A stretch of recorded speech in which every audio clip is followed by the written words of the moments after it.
When we think of great food cities, we might think of Naples, Porto, Saigon, Marrakesh, Tokyo, but in this video, I want to bring you traveling with me to explore just a tiny slice of what to me is one of the most underrated food cities on planet Earth.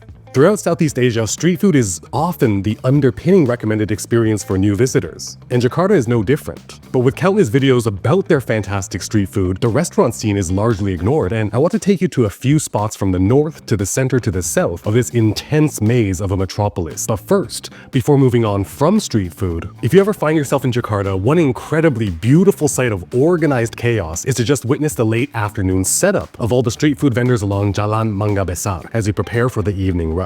These truly small businesses literally build and tear down every single day, with the start typically signaled by the durian guys getting their tables and display racks up as the small cart micro businesses start willing to their section of sidewalk. I met this young man named Michael who sells freshly squeezed sugarcane juice, and it was very dope to see the relatively simple machinery to enable him to start selling within minutes of wheeling over, as afternoon commuters literally pull up on their scooters to get that sweet, cold, refreshing cup to combat the sweltering heat and humidity. Other riders went for the fresh fruit vendors, getting straight to business, as carts filled with gas stoves, temporary structures, tables and chairs, and complete businesses in a box all jostle across the frenetic weaving of pedestrians, other business owners, and motor vehicles.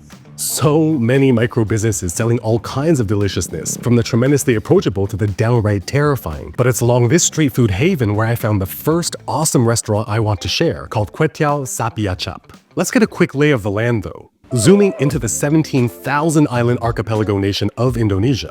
Then punching to the northwest edge of the island of Java, we find the current capital city of Jakarta. And as we zoom into the northern border of central and west Jakarta, we find Big Mango Road, Jalan Mangga Besar, where along this stretch between Jalan Hayamuruk and Mangga Besar train station dot those countless street food businesses. Just west of Jalan Mangga Besar 5 is where Kwe-Tiaw Sapi Aciap lives. Anthony Bourdain once said, "All of the things I need for happiness. Low plastic stool, check. Plastic table, check. Something delicious in a bowl, check." And this is the vibe of Kwe-Tiaw Sapi Aciap encapsulated inside this restaurant the family's operated since the early 1990s right here at this location. By the way, let's break down the name real quick. Kwe-Tiaw is the name of a flat rice noodle, and sapi is the Indonesian word for beef. But I gotta ask first, are you team rice or team noodle?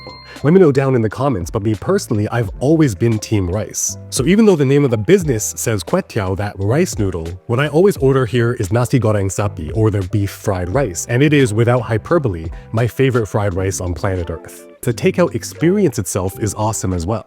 Check it out. When you order takeaway, the fried rice flies out of the wok directly onto a square of butcher paper, wax coated so there's no oil leakage, and folded into a pyramid of joy, then elastic banded and paired with this trio of garnish in these little balloons of awesomeness. Psychologically, growing up in Canada, the first time I ordered takeout here, this felt so wrong and so weird, to eat out of a piece of literal paper.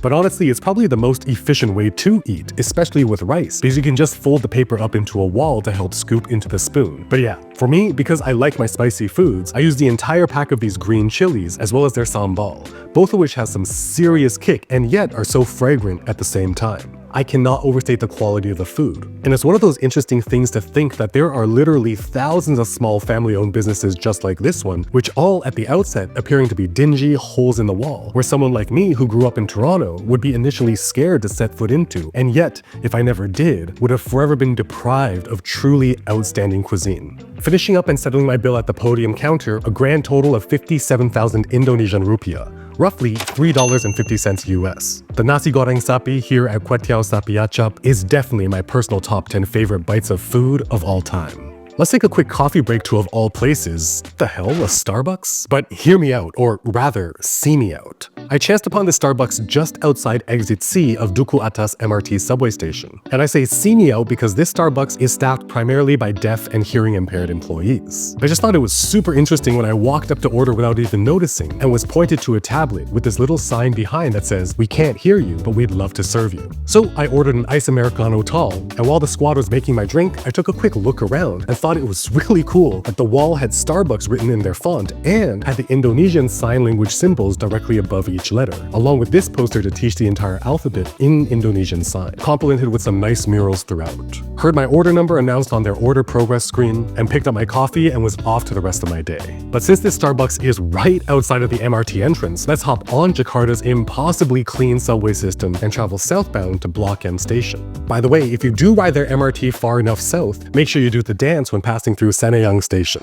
The next station is Senayan Masaka. Senayan Masaka. However, from the Block M MRT station, you'll take the stairs down from exit D, make a quick U-turn, then head east to the main entrance of Block M Square Mall. Chances are it'll be sweltering hot, so I definitely recommend going through the main floor of Block M Square to catch some air conditioning. Then, when you come out the other side, hang a left, then a quick right to find the next spot on my list to try out, UmaOma. UmaOma, or Mother Grandmother, is exactly what you think it's going to be like. It's a narrow 3-story restaurant where the food is prepared on the first floor with just some counter dining space. And then the second floor is where the drinks are made. As you head up to the second floor up the iron staircases painted green, the walls are adorned with a fantastic gallery of black and white images of the team and the history since its inception. That second floor has also got a record player and a bunch of LPs, although I don't know when they actually get played. But the third floor is my favorite in terms of peace and comfort, since the first and second floors are truly quite narrow with a lot of foot traffic. Regardless, textured gray concrete walls with forest green as the main color, livened up with leathers and rattan and decorative colorful plates and plants. The entire building really is a peaceful place to just hang out, if even for a cold drink. But the food, at the prices, it seems wild. I ordered the nasi pedas Bali, or the Balinese spicy rice dish, featuring a very tender and spicy chicken. It's served next to a bed of both fragrant white rice and fried noodles, but one thing I generally enjoy about Indonesian cuisine is a strong focus on contrasting textures. And to counteract the softness of the rice, the bouncy chewiness of the noodles, and the tenderness of the chicken, we have a dash of fried onions here, and over here, crunchy deep-fried chicken skin, sprinkled generously with crispy, and pardon my pronunciation, serundeng, which is a spiced, grated, and baked coconut. To have a bite of so much of Indonesia's food is to not only have a flavorful party in the mouth, but a delightfully textural one too. Spicy, acidic, smoky with hints of sweet on the tongue, and yet crunchy, bouncy, crispy, tender, flaky, chewy, all in one. This dish is 38,000 IDR, about $2.50 US, and I doubled that amount by ordering a small side of stir-fried green beans, and these, I don't even know what they are. I just know that there's egg, some beef luncheon meat, and a hint of mayo, deep fried in this wonderfully chewy on the inside, crispy on the outside dough. All of this for less than $5 is wild, and paired with the ambiance, decor, and fantastic playlist, can't ask for much more. UmaOma. You know what time it is now though, right? Coffee break. And for this, we've got to head to Menteng, a much more affluent part of central Jakarta, to an incredibly lovely and quaint roastery and coffee house called Giyanti. You've got to go under the awning to this blue door frame, which leads you down this very narrow corridor, which then opens up to reveal this grand atrium with a bunch of seating.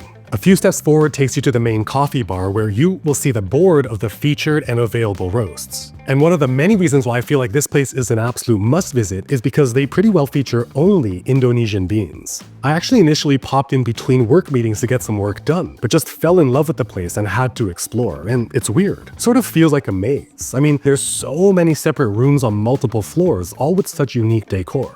I was lucky enough to meet the husband of the husband and wife duo behind Giyanti named Hendrik. I commented on how cool it was that they roast their own coffee and asked how far away their roasting facility was. And he's like, follow me. Going through the atrium into a doorway, around a corner through another door, and my eyes were suddenly met with a freaking Probat G45 that he said they just upgraded to 5 months before. And it was at this point, I was like, okay, this couple lives, breathes, and loves coffee. But Hendrik invited me back to the coffee bar and offered to pull his own current favorite shot for me. And I mean, how could I possibly say no, right? And watching him prep the puck, I already knew it was going to be fantastic. Checking the grind dial on the grinder, purging a few grams, dosing by weight, then WDTing to distribute before leveling and then tamping. And then, as a shot was being pulled, he told me that he put 17 grams in and was aiming for 34 out in 32 seconds for this particular bean. And as he handed it to me, I took a seat on the corner couch, letting it cool for a minute before giving it a go, and my goodness. A much darker roast than I would typically opt for, but so damned balanced, and so very obviously dialed in by someone who really cares. Since we're in the neighborhood of Menteng already, let's do a short hop, skip, skip and jump over to the next restaurant called KAUM,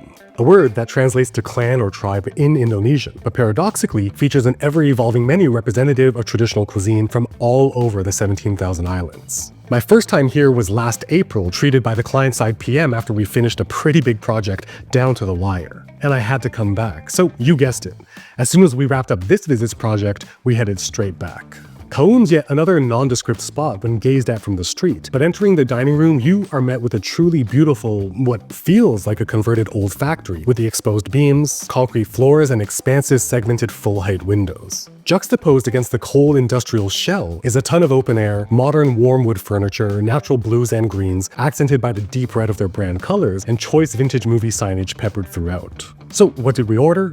This time around, did one repeat of last time with an appetizer dish called Batagor Sambal Kacang. Delightfully crispy skinned fried wontons filled with shrimp and fish, with a spicy mixed nut sauce dip. I mean, barring allergies, 10 out of 10 recommend if available. Next up, udang balik batu, grilled tiger prawns with garlic and shallots topped with sesame seeds and pepitas. Just one note here is that nothing in the description hinted at sweet, and although it was absolutely delicious, if you don't like sweet sauces, skip this one. I, on the other hand, wished I had ordered double. Third, and really pardon the potential pronunciation, there was oseng buchis daging cincang. Sliced green beans with minced meat, shallots, garlic, onions, and chilies. And I gotta say, as someone who typically views vegetables as a necessary evil, Indonesia really hits consistently with their veggies, and this was no different. Absolutely delicious. As for the primary protein, dendeng batoko, smoked beef jerky served with chilies, scallion, kaffir lime leaves, topped with a lime and coconut oil relish. And it's interesting, this recommendation from the server was indeed dehydrated, but just mildly salted with the incredibly deep flavor of the chilies, and that very wet lime and coconut oil relish brings such an interesting texture biting into each thinly sliced piece of beef. Yammers.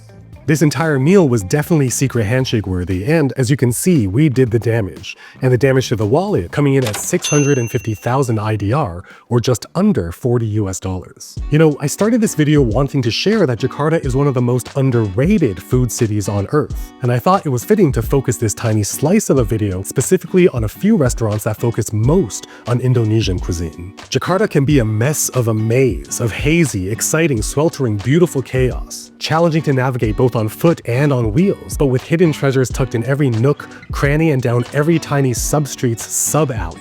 It's rough around the edges and cracked in its concrete, and yet smoothed over so completely by the warmth and kindness of the people who call it home. And can all feel like an intimidating whirlwind, but if you allow yourself to briefly pause and read between the rapidly scrolling lines, you'll uncover absolute magic, like the kind of magic found in this video right up here.